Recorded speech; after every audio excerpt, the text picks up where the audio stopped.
오늘 말씀은 사도행전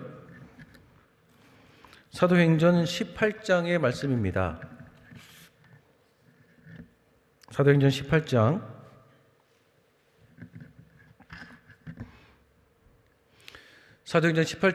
함께 한마음으로 합독합니다. 이후에 바울이 아덴을 떠나 고린도에 이르러 아굴라라 하는 본도에서 난 유대인 하나를 만나니 글라우디오가 모든 유대인을 명하여 로마에서 떠나라 한 거로 그가 그 안에 브리스길라와 함께 이달리아로부터 새로 온지라. 바울이 그들에게 가매 업이와 같음으로 함께 거하여 일을 하니 그 업은 장막을 만든 것이더라. 안식일마다 바울이 회당에서 강론하고 유대인과 헬라인을 권면하니라. 실라와 디모데가 마게도냐로서 내려오매 바울이 하나님의 말씀을 붙잡혀 유대인들에게 예수는 그리스도라 밝히 증거하니 저희가 대적하여 해방하거늘 바울이 옷을 떨어 가로되 너희 피가 너희 머리로 돌아갈 것이요 나는 깨끗하니라.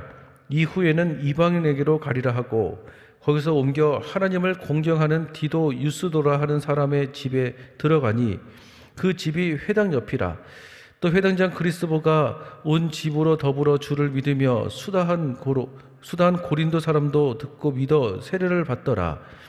밤에 주께서 환상 가운데 바울에게 말씀하시되 두려워하지 말며 잠잠하지 말 내가 너와 함께 있음에 아무 사람도 너를 대적하여 해롭게 할 자가 없을 것이니 이는 성중에 내 백성이 많음이라 하시더라. 1년 6개월을 유하여 그들 가운데서 하나님의 말씀을 가르치더라.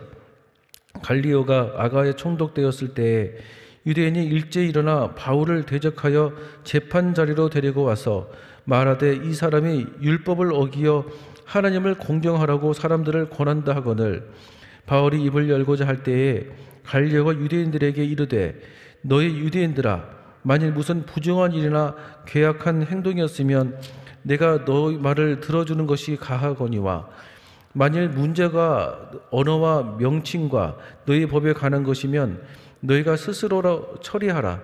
나는 이러한 일에 재판장 되기를 원치 아니하노라 하고 저희를 재판 자리에 쫓아내니 모든 사람이 회당장 소스데네를 잡아 재판 자리 앞에서 때리되 갈리오가 이 일을 상관치 아니하니라.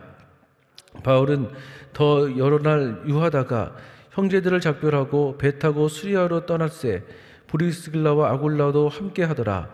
바울이 일찍 서원이 있으므로 갱그레아에서 머리를 깎았더라. 에베소에 와서 저희를 거기 머물러 두고 자기는 회당에 들어가서 유대인들과 변론하니 여러 사람이 더 오래 있기를 청하되 허락하지 아니하고 작별하여 가로되 만일 하나님의 뜻이면 너희에게 돌아오리라 하고 배를 타고 에베소를 떠나 가이사라에 상륙하여 올라가 교회에 안부를 물은 후에 안디오로 내려가서 얼마 있다가 떠나 갈라디아의 부르스기아 땅을 차례로 다니며 모든 제자를 굳게 하니라. 알렉산드리아에서 난 아볼로라 하는 유대인이 에베소에 이르니 이 사람은 학문이 많고 성경에 능한 자라. 그가 일찍 주의 도를 배워 열심으로 예수에 관한 것을 자세히 말하여 가르치나 요한의 세례만 알 따름이라. 그가 회당에서 담대히 말하기를 시작하거늘 브리스길라와 아굴라가 듣고 데려다가 하나님의 도를 더 자세히 풀어 이르더라. 아볼로가 아가야로 건너가고자 하니 형제들이 저를 장려하며 제자들에게 편지하여 영접하라 하였더니 저가 감에 은혜로 말미암아 믿은 자들에게 많은 유익을 주니 이는 성경으로서 예수는 그리스도라고 증거하여 공중 앞에서 유력하게 유대인의 말을 이기밀러라. 아멘. 효와 행복 함께 보시겠습니다. 오늘 효와 행복 제목이 만남을 통해 누리는 하나님의 은혜.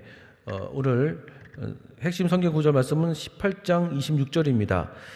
그가 회당에서 담대히 말하기를 시작하거늘 브리스길라와 아굴라가 듣고 데려다가 하나님의 도를 더 자세히 풀어 이르더라. 하나님 안에서는 우연한 만남이란 없다. 그리스도인의 모든 만남은 하나님의 계획과 인도하심 아래 있다. 하나님께서는 만남을 통해 은혜를 주시며 만남을 통해 하나님의 나라를 확장해 나가신다. 첫째, 하나님께서는 구원의 만남을 이끄신다.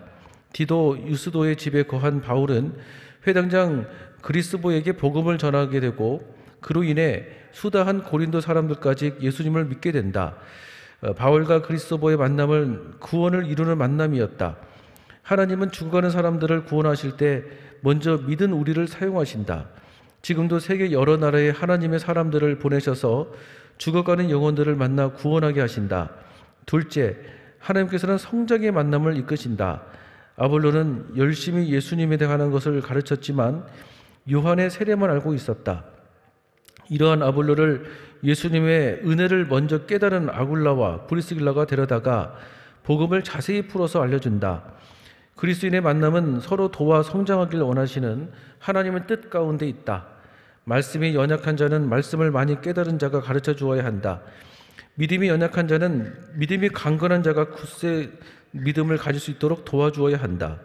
그럴 때 하나님의 몸된 교회는 건강한 성장을 이루게 된다. 셋째, 하나님께서는 위로의 만남을 이끄신다.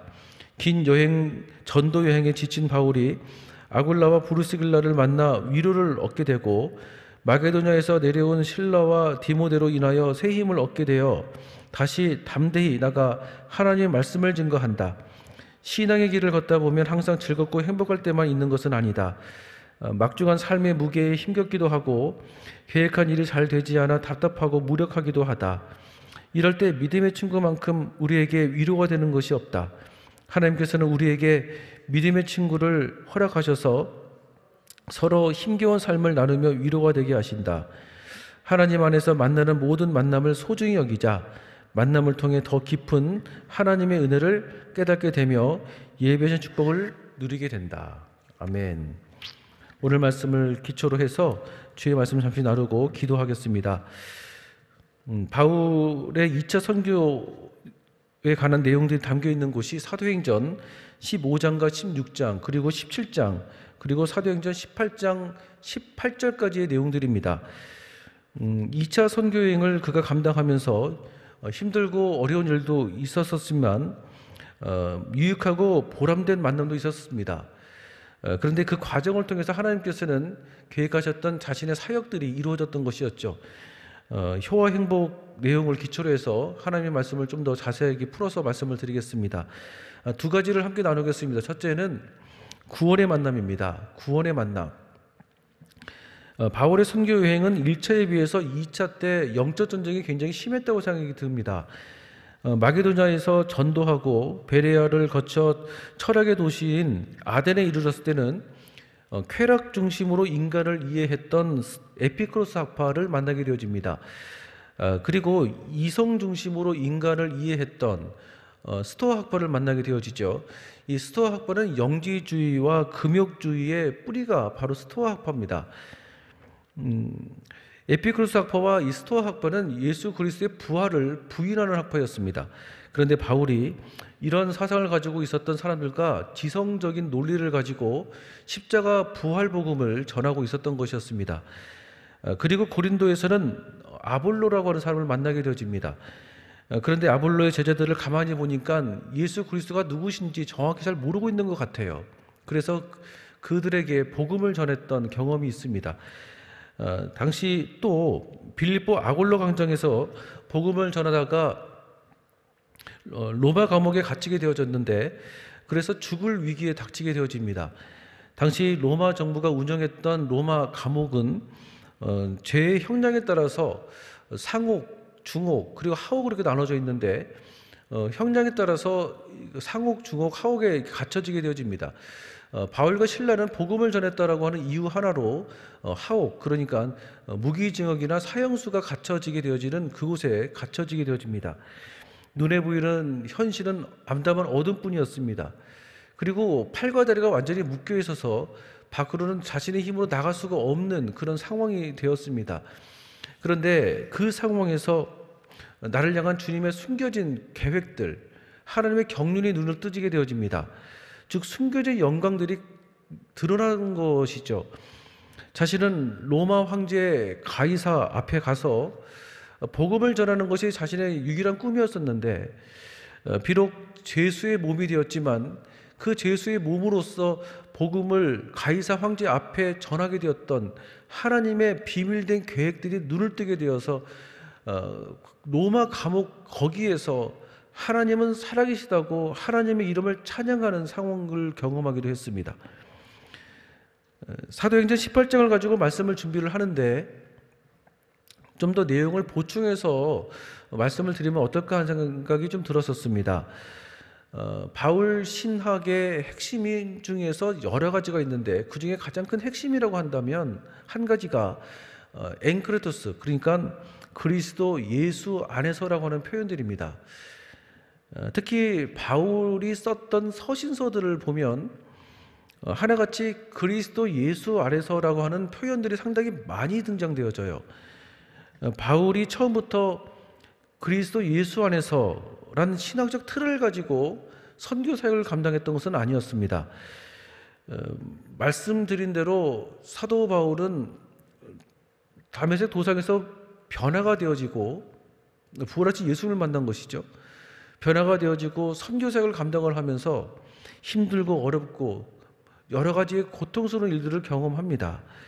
그리고 훗날 영적 아들로 불려지는 디모데를 만나기도 하고 또 유럽 선교의 더 큰 발판이 되어질 수 있었던 브리스길라와 아굴라를 만나는 등 하나님께서 허락하신 여러 가지 인생의 경험 안에서 만들어져 나가면서 그리스도 예수 안에서라고 하는 신학적 틀을 만들게 되어진 거예요. 때로는 힘들고 그래서 포기하고 싶기도 하고 그런데 그 상황에서도 생각하지 못했던 귀한 만남을 허락받아서 하나님이 주시는 위로를 공급하기도 하고 하나님이 주시는 용기를 얻기도 하고 그래서 다시 선교사역을 감당을 하고 그러는 과정 안에서 조금씩 이것이 다 하나님의 은혜였구나. 이 모든 것들이 하나님의 섭리 안에서 이루어졌던 하나님의 계획들이었구나. 그래서 예수 안에서 나는 지금도 이 순간도 살아가고 있었던 거였구나. 감추어진 내 인생의 영광들이 자꾸만 드러나는 경험들을 사도 바울이 하게 되어집니다. 그러면서 조금씩 하나님이 기뻐하시는 사도로서 성장되어지는 사도 바울이었죠. 이런 모습들을 가만히 보면서 참 사도 바울은 한 인간으로서도 그렇고 신앙인으로서도 그렇고 참 멋있는 사람이었구나 하는 생각이 들어져요. 솔직히 어떤 분들은 내가 열심히 기도했고 내가 열심히 봉사하고 예배드렸는데 왜 나한테 이런 거 안 주시냐고 하는 분들 많이 계시잖아요. 내가 열심히 하나님한테 예배드렸는데 왜 시험 떨어뜨리게 했냐고 해가지고 하나님의 몸된 교회를 멀리하는 분들도 많이 계시잖아요. 그런데 사도 바울은 힘들고 어려운 일이 있어도 그 경험 속에서 엔크레토스, 이 모든 것들이 하나님의 섭리 안에 있었던 거였구나라는 것이 그 경험 안에서 만들어졌나 봐요. 같은 경험을 했어도 어떤 분들은 하나님한테 시험 들어가지고 교회를 안 나오는 분이 계시는데 어떤 분들은 하나님의 경륜 안에서 이렇게 내가 살아가고 있었던 거였구나. 영적 눈이 떠지는 경험도 하게 되어집니다. 여러분, 오늘도 하나님, 저 사람을 통해서 나에게 무슨 말씀을 하고 계시는 겁니까? 라고 영적인 진리를 깨달아 가는, 그래서 성장해 나가는 은혜가 있기를 간절히 축원드리겠습니다. 저 사람 때문에 못 살겠다고, 물론 마음의 위로감이 필요해서 십자가 앞에 토하는 마음으로 기도하는 것도 중요하겠지만 저런 사람이 다니는 교회는 내가 다니지 않겠다고 하는 것은 참 어리석은 모습이라고 생각이 들어집니다. 특별히 구정 면제를 맞이해서 많은 가족들을 만나게 되어지는데 또 만나고 싶지 않은 또 가족도 있지 않겠습니까? 근데 하나님, 저분을 통해서 하나님 내가 어떤 부분들이 성장하기를 원하십니까? 하나님의 비밀의 계획들이 또 무엇이 있으십니까? 라고 기도할 수 있는 그런 영적 성숙 있기를 간절히 축원드리겠습니다. 두 번째로는 섬김의 만남입니다. 한번 따라해 볼까요? 섬김의 만남. 오늘 혀 행복 핵심 성경 구절을 보니까 26절입니다. 그가 회당에서 담대히 말하기를 시작하거늘 브리스길라와 아굴라가 듣고 데려다가 하나님의 도를 더 자세히 풀어 이르더라라고 말씀하고 계십니다. 이게 이제 3차 선교 여행으로 이제 진행되어지는 내용들입니다. 이스라엘 사람들은 글을 쓸 때 한 가지 습관이 있었었는데 어떤 사람의 이름 순서가 나열되어지는 그 글들 있지 않습니까? 그것들을 보면 좀 중요도에 따라서 먼저 쓴다고 얘기를 해요. 아볼로는 세례 요한의 세례만 알았던 사람이었고 율법은 능통, 그 구약은 능통했지만 복음에 대한 예수 그리스도를 잘 몰랐던 사람이에요. 근데 침례 요한의 세례만 알았다라고 하는 그 뜻은 한마디로 이게 말할 게 참 사실 많은데 한마디로 말을 하면 복음에 대해서 심판 개념으로만 알았다라는 거예요. 그런데 가만히 보니까 아볼로가 오순절날 성령 감염 사건에 대해서 잘 모르는 거예요. 예수 그리스도의 부활에 대해서 잘 모르는 거예요. 예수님의 다시 오심, 재림에 대해서 잘 모르는 거예요. 그냥 심판에 대해서만 알고 있는 것입니다. 그런데 그런 아볼로를 브리스길라와 아굴라가 섬긴 거예요. 복음으로 가르친 겁니다. 예수님이 누구신지, 성령이 무엇인지, 오순절 마가달라복에 있었던 일들이 어떤 일들이 일어났었는지, 부활과 재림이 것이 어떤 것이었는지 그것을 가르쳐주고 있는 거예요.